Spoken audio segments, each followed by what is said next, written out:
ఇది ఒక్కటి చదువుకున్నాం అన్న. 11 రోజుల్లో 3 కోట్ల మంది మహిళల జర్నీ. మహాలక్ష్మి స్కీమ్ కు ఫుల్ రెస్పాన్స్. సగటున రోజు బస్ ఎక్కుతున్న 30 లక్షల మంది మహిళలు.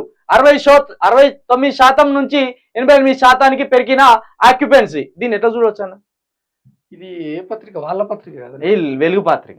పాజిటివ్ గానే ఉంటది. మనం దాన్ని చూసుడు చూసుడు అంటే దీని వల్ల జరిగిన ప్రమాదం ఏంటంటే, నిన్న నాకు కొంతమంది యువకులు ఫోన్ చేశారు. మామూలుగా మనం బస్ ఎక్కగానే స్త్రీలకు కేటాయించవలసిన సీట్లలో వాళ్ళని కూర్చొనిద్దాం అనేది ఉన్నది. ఎందుకంటే ఫిజికల్లీ వాళ్ళకి కొంత మనతోటి కొట్లాడలేదు కాబట్టి వాళ్ళకి ఆ గౌరవం ఇచ్చింది. ఇప్పుడు ఎక్కడికి వచ్చిందంటే పరిస్థితి, వాళ్ళ దాంట్లో వాళ్ళే కూర్చున్నారు. వెనుకెవడన్నా కూర్చుంటే వాడిని కూడా లేపి కూర్చుంటాను దౌర్జన్యంగా. మీరు మొన్న ఒక వీడియో చూసి ఉంటారు. ఆమె రాజమండ్రి నుండి వచ్చింది, ఒక ముస్లిం ఆయన, ఇట్లా మాస్క్ వేసుకున్నది, స్కార్ప్ వేసుకొని. ఈయన కండక్టర్ అడుగుతాను, నీ ఆధార్ కార్డు చూపి అన్నాడు. చూపెడతలేదు ఆమె. దౌర్జన్యంగా ఈయన మీదకి మర్రబడి, ఎక్కువ వేస్తున్నావేంది, నేను మహిళను అంటాను. అంటే మరి నువ్వు మహిళవైతే నీ ఆధార్ కార్డు చూడాలి, నీ ఓటర్ ఐడి కార్డు చూడాలి. నువ్వు ఇక్కడ ఈ ప్రాంత వాసివా పై. ఇంకో జరిగిన ప్రమాదం ఏంటంటే, వికలాంగులు బస్సు ఎక్కడానికి నానా తంటాలు పడవలసిన పరిస్థితి ఏర్పడ్డది. ఇప్పుడు ఏం పెట్టవలసి, అర్జెంట్గా ఏం పెట్టాలంటే, కనీసం ఆ ముందట 2 సీట్లు ఉండే వికలాంగుల కోసం.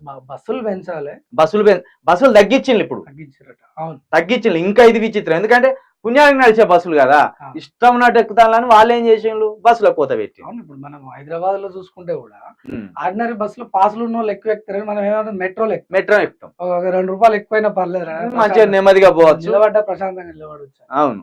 ఇప్పుడు అవి కూడా మొత్తం కిక్కిరిసిపోతాయి. దీని వల్ల ఏంటంటే 4 సీట్లు ఉండేది బస్ ఎక్కగానే వికలాంగుల కోసం, వృద్ధుల కోసం. అవి ఆక్యుపై అయిపోయినాయి మహిళలకు. మహిళలు అంటాం కానీ వాళ్ళు మనకంటే డేంజరస్ పీపుల్స్. వాళ్ళని మనం ఏమనకలేము. కానీ ఇప్పుడు ఏంటంటే అర్జెంట్ గా ప్రభుత్వం ఆ వికలాంగులకు ఇబ్బంది ఏర్పడుతుంది, ఇటు ఆటో డ్రైవర్లకు ఇబ్బంది ఏర్పడుతుంది. ఇక పురుషులకు, యువకుల కంటే వాళ్ళు పాపం ఏమనలేని దుస్థితిలోకి వెళ్ళిపోయారు ఉచిత బస్ ప్రయాణం వల్ల. ఎక్కితిమా మొత్తం ఆడోళ్లే ఉంటారు. ఏ లాస్ట్ కు పోయి కూర్చున్నామన్నా వాళ్ళని గుంజి దిగాన కడికి వస్తాను. కాబట్టి దీని మీద కొంచెం చర్యలు తీసుకొని దీనికి ఏమన్నా నిబంధన లాంటి ఏర్పరిస్తే బాగుంటది. అంటే ఓవర్ నైట్ డిసిషన్ తీసుకోకుండా ఒక పద్ధతి ప్రకారం మనకు ఏముంది, మన ఇన్ఫ్రాస్ట్రక్చర్ ఏంది, వీటిని అంతా రివ్యూ చేసుకొని పెడితే అయిపోయేది.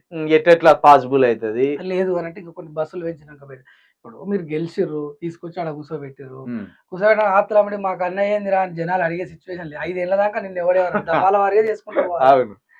అది పెద్ద అర్జెంట్ గా ఇంప్లిమెంట్ చేయాలి, అవసరమే లేదు. ఇది 3 నెలల ముచ్చట అయితే నాకు అనిపిస్తుంది. ఇమీడియట్లీ బడ్జెట్ మీద ఎఫెక్ట్ పడదు అనుకొని ఏమీ చేయలేదు అనుకుంటే ఒకటి చేసి చేయించాలి కాబట్టి చేసిర్రు.